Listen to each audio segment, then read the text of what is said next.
Good afternoon, all. I would like, it's Mariam Mourad here, Bankstown Women's Health Centre CEO. I welcome you all to the Sydney Community Studio this afternoon, the 1st of August, it's a Sunday.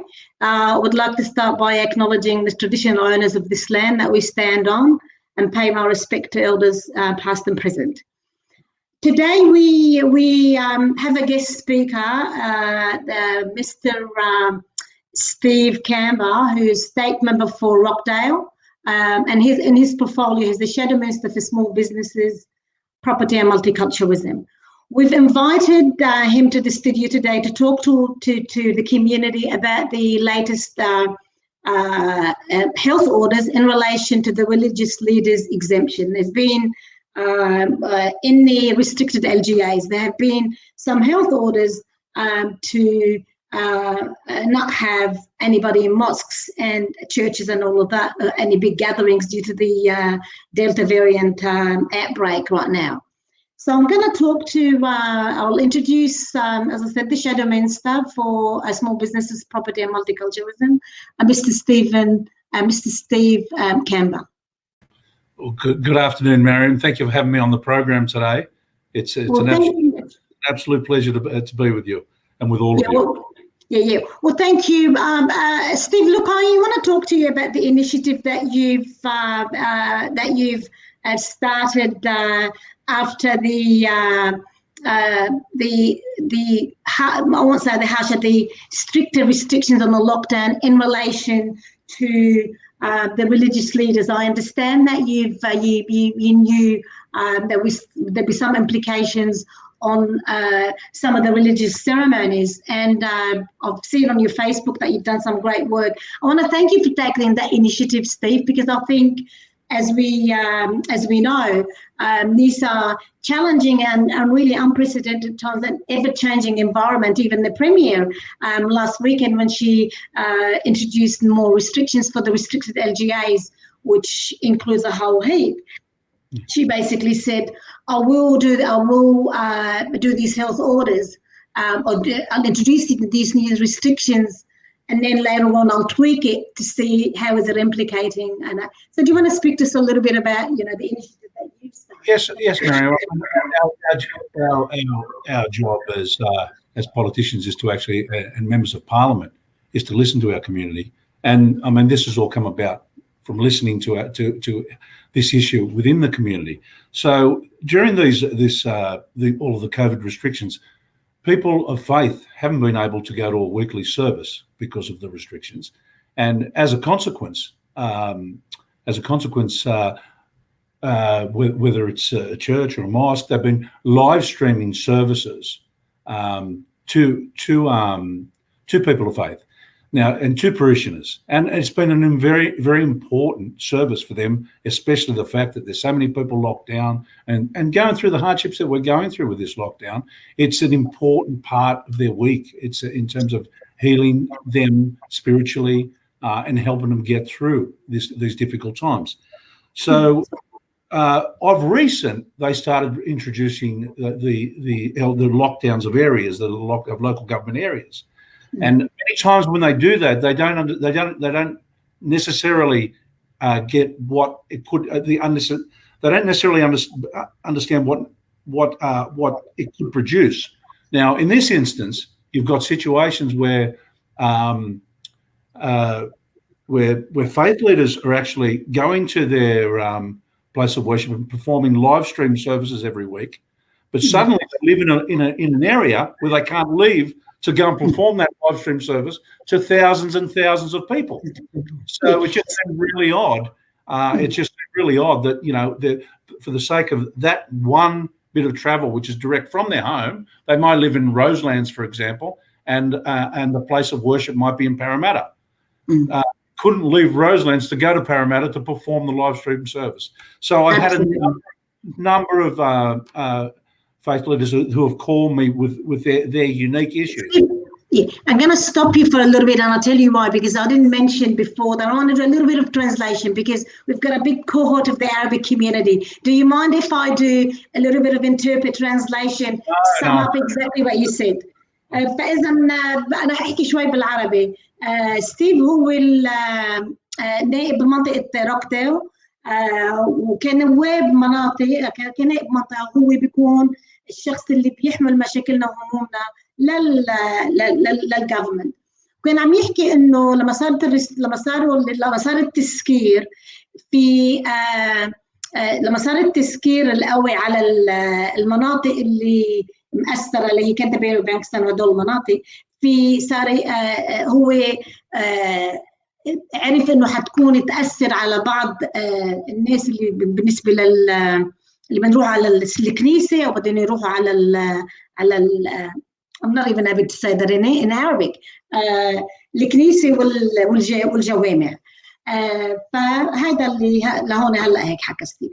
Yeah, go on, Steve. I think I summed up as much as I could. Excellent.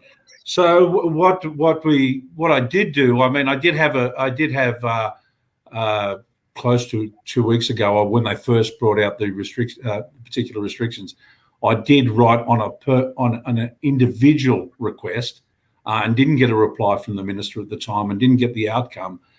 And then as the time passed, one weekend without live stream services, we stepped up the effort to get the minister and the government to listen, and re-emphasised how important it is for our community to allow a minister plus a technician and whoever else is part of that service to be able to drive directly to under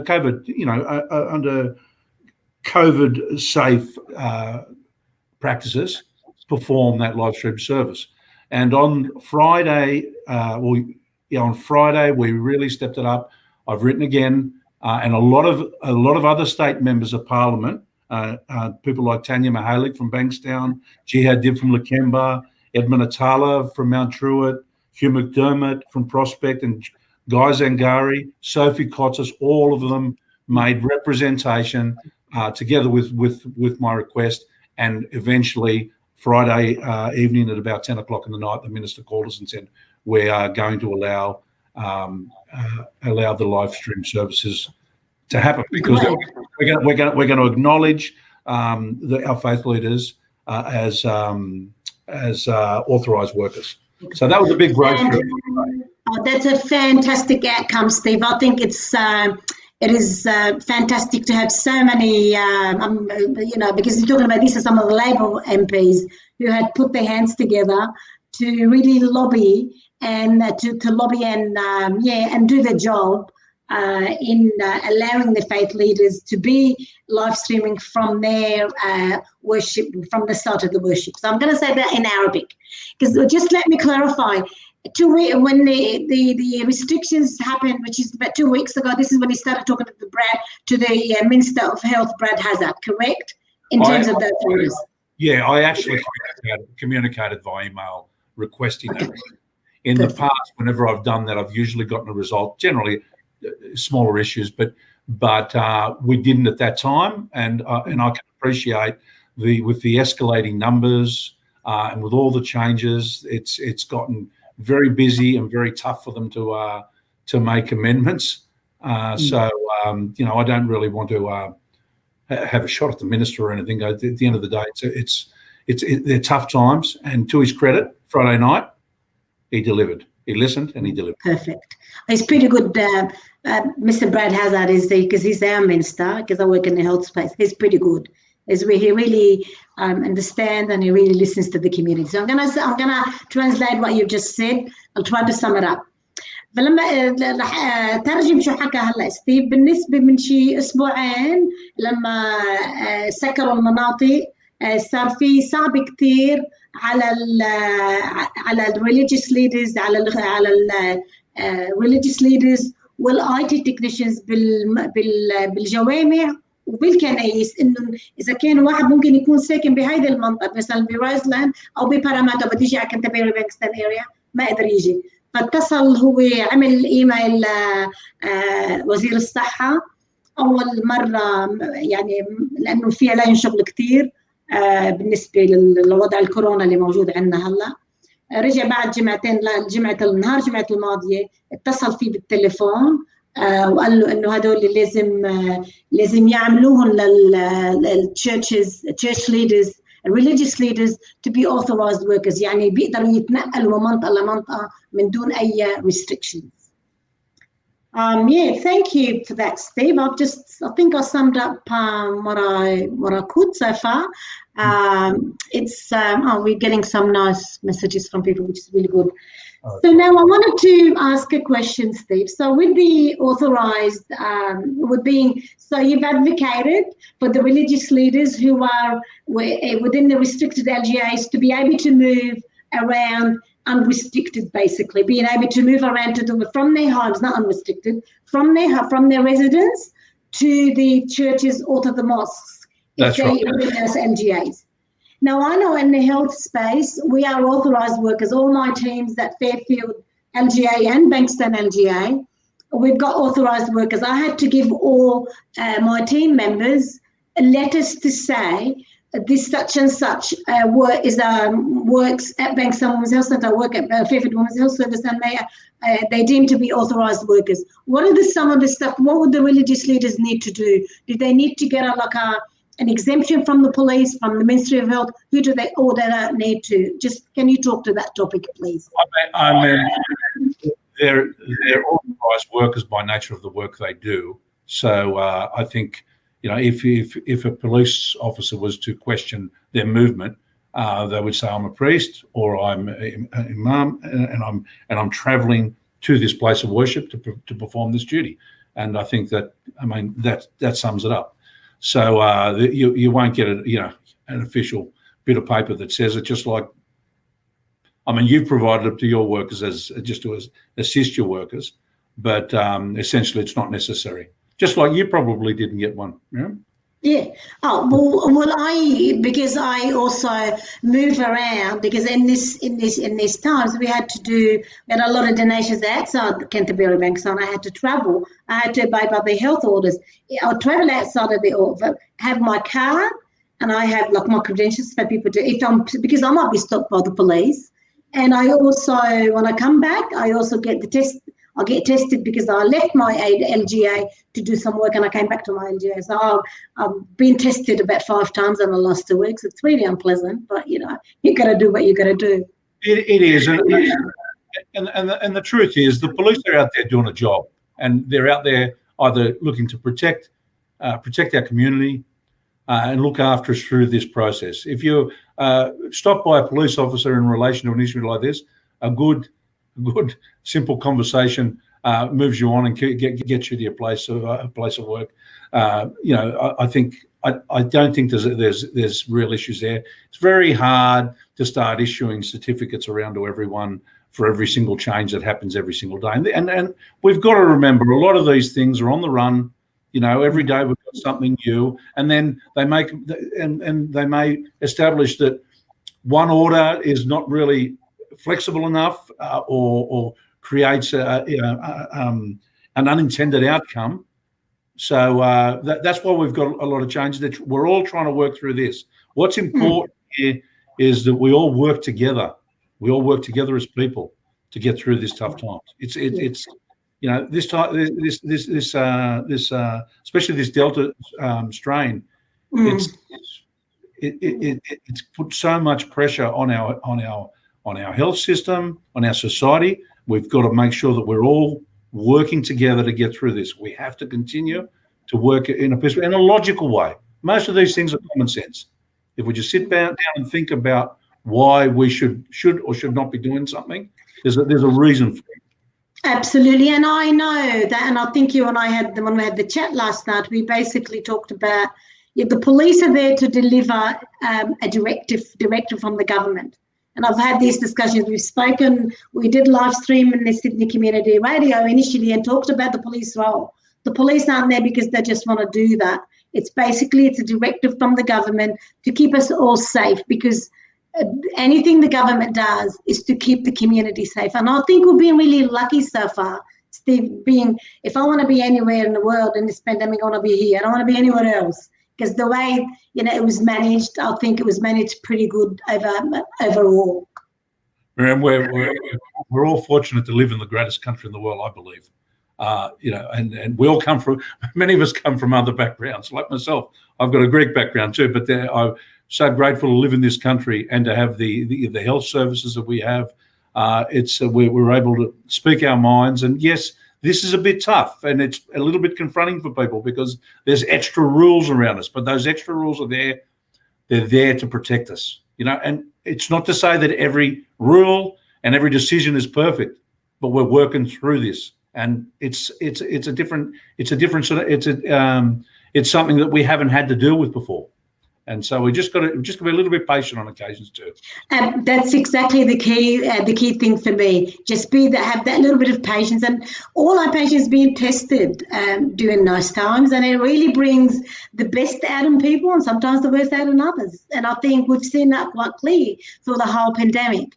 Now, the other thing I wanted to talk to you about, Steve, I want you to mention the areas that we've got not the exemption, but we've got the religious leaders to be able to move from. What are the areas? Because to be honest with you, I've lost count and I'm a bit confused with the whole thing.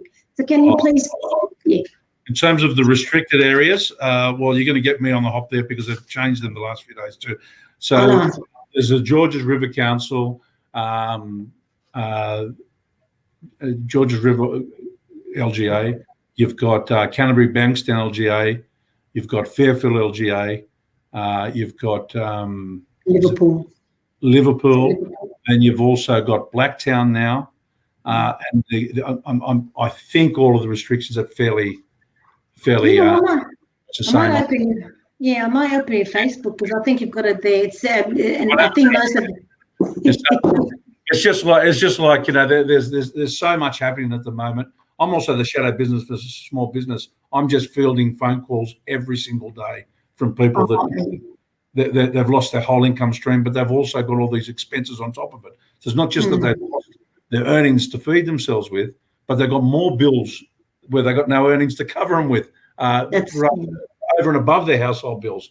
And there's some really terrible stories there. There are some packages there from the government to help a lot of the small business out, but no one wants their business stopped. They'd prefer just to be trading, and it's a horrible situation. There's rules that have been introduced, and it's been based on health advice, and we've just got to take it on the chin and work through it.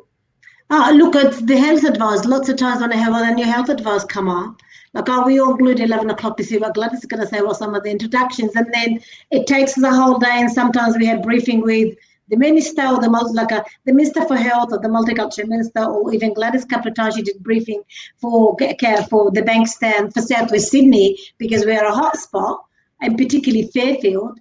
It's been pretty tough, and the advice changes all the time, not because people want to change it, but because, as you said, they introduce the health advice they introduce restrictions based on the health advice, and then when they try to implement it, it'll have implications like the one that you thought of for the religious leaders and the live streaming.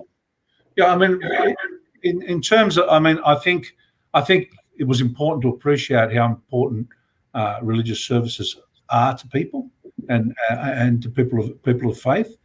And it was amazing the amount of phone calls that I got from people saying, "Well, we didn't get to watch." We didn't get to watch our service last weekend. Why? And I know my mother live streams on Sundays. Live streams into a service. It's so important to her, and it's the comfort they get from their religious leader. There's a relationship there, and there's guidance that they get every week. And we're losing so much as it is for the sake of one person travelling to a place of worship and live streaming to thousands and thousands of people.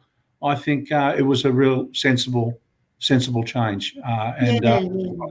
And there's lots of things that we don't agree with. We get these new rules every day, and there's lots of us that argue amongst ourselves. Well, Well, last week it was 10Ks for the Canterbury Bankstown. Now it's 5K. So we run a program, and we have people. Canterbury Bankstown is bigger than Canberra, so we have more than 10Ks radius. So how do you service the community? So I got on the phone to the police, to our multicultural liaison officer, and said, How do we do that? Can you give me some advice? Can you give me some clarity? So it's evolving. It's really an evolving situation. I struggle with something like the build industry, for example. You had people that were going to work in environments where everyone on site is focused on safe practices. No one wants the Delta on the site. So suddenly you had people in structured environments, structured workers. They go from home to their place of work. They're careful at work. Go back home in the afternoon. Suddenly they're not working. Suddenly they're at home. You know, and they're moving around all over the place. So I question that myself. I question it myself, but I've got to have faith that, you know, I'm not a party to the health advice, so I can't come up and openly say anything about it. But I've struggled with that, and it's honest. And then they reopen it up, but then there's restrictions from parts of Western Sydney where 50% of the workforce is that can't get out to work. So we've got to work through these things and hopefully. And if we're not sure, seek sort of clarification. That's what I've been doing a fair bit, because I'm sure it's the same to you, Steve. The work is even double and triple. Like, you've got your job to do, but then all the other different things that you need to put on the top of what you do to work in this environment is really challenging. It's very difficult. I'm up at 7 a.m. and I got to say, close to midnight, I'm fielding calls from small businesses that are struggling to get their paperwork in or to get through the Service New South Wales platform. They're struggling to try and manage with it all. You know, in the past with the COVID, it was managed through a federal tax office, which was much more capable of delivering money to all the small businesses that were being shut down. So there's some real problems there. So I'm just focusing on that every day. What can you do? The best thing you could do is try and help as many people as you can. You know, I know it's management, but it's you know, at least it's what I call treading water. It's like really just keeping afloat, is it not? It's just trying to just treading water and just being there. And, you know, also in Southwest Sydney, one of the other things that I know, because the government redeployed 100 more police officers to come to, you know, for the compliant. And that was tough because, you know, we've got a community here that could have had you know, implicated or a compromised relationship with the police or a bad relationship with the police from their home country, and seeing so many police officers and now the army's on board, that can have its implication, and we're just going to have to see what happens then. Yeah, no, I can appreciate that. But, you know, we're as I said earlier, I believe we're in the best country in the world.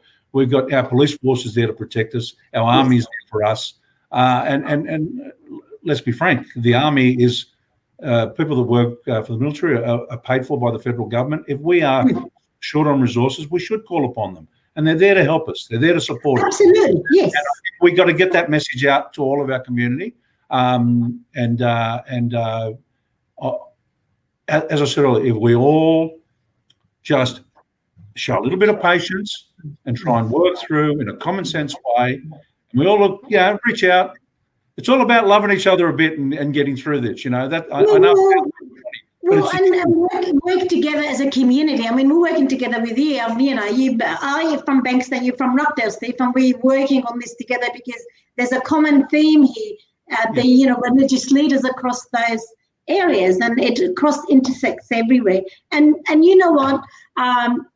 This weekend's police worked with the community so well to prevent what happened last week, to prevent this, demonstration. And it's not just demonstration, but it's also about making sure the community is safe. We all trying to work together, you and I and everybody in this country, working together to keep the community safe and to really get to the other side safely. That's what we're trying to do. And a lot of times it's how something appears, it can be taken the wrong way, or maybe even the government might make decisions or statements might come out that can come across a little bit insensitive. Well, they've got to be held to account for it. They've got to be asked. You know, like I rang the police minister the other day. I said, when you're sending all your troops out, spread it around everywhere. You know, so people don't get the perception that they're being picked on. There's just stuff like that. I had an issue. In my local area. Was young kids? They're playing soccer. You know, like it's natural. It's natural. They're at school or they're off at the time, and they're playing soccer. So they shouldn't be playing soccer, but they are. So what do? Do you go down and go with a hard hand, or do you ask the police? Just go down and talk to the boys, and they talk to the boys. And nicely, kindly. Exactly, and that's what it's all about. And we're getting results. No problems. People are starting to appreciate and respect each other's role in our community.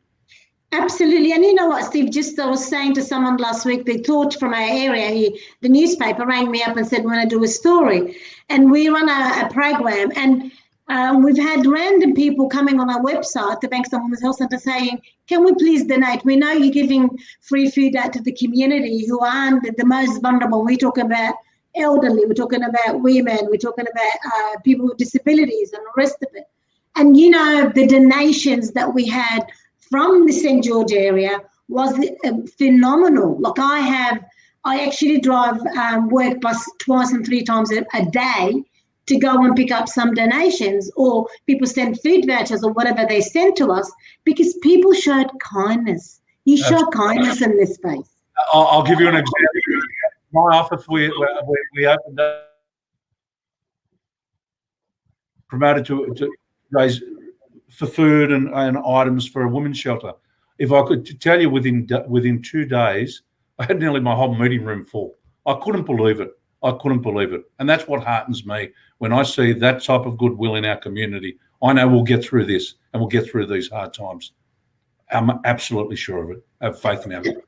Oh, so do I. And as I said, I've given that example because I was speaking to one of my team members, and the generosity and the kindness of people really touched my heart. And I don't cry very often. I had tears in my eyes. I said, oh my God, people are so kind, and kindness and crisis bring kindness in people. It can bring some other things in people. But what I've seen so far, complete kindness and love from all the community.